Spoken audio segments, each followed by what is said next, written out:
Hey everybody, so in this video we're going to do one more example of finding double angles when we have quadrant restrictions. So essentially what that means is they're bounding our reference angle. So in the problem it says tangent of theta equals negative root 7 over 5 and our reference angle is in between pi halves and pi. Well, if my reference angle is in between pi halves and pi, then I should know that I'm going to be here in the second quadrant. So this is where I'll go ahead and draw my triangle. And then I'll bring my reference angle in and place it by the origin. Now you look back to your ratio. This is tangent of theta. Tangent is the opposite leg over the adjacent leg. So if I come down here, my opposite leg should be the square root of 7 and my adjacent leg should be 5. Now they tell you that this ratio is negative. The reason it's negative is because when you're in quadrant 2, you have x values and y values. And in quadrant 2, your x values are negative. So we're going to make this a negative 5. Now, it says find cosine of 2 theta.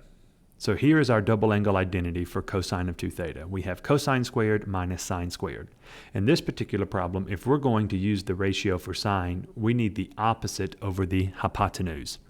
So in order to find this hypotenuse, we're going to need to use Pythagorean's theorem. So we'll square both legs that were given in the problem, and that should be equal to the hypotenuse squared.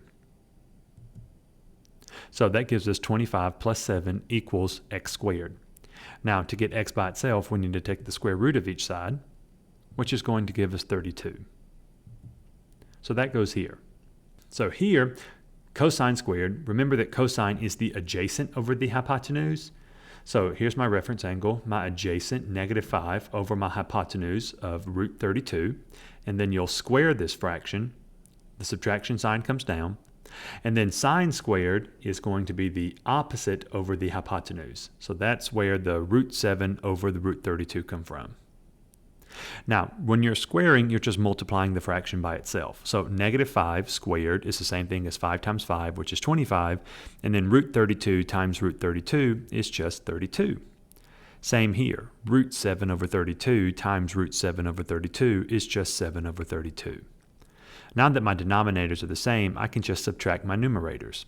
So 25 minus 7 is going to give us 18, and then this fraction will reduce to give us 9 over 16.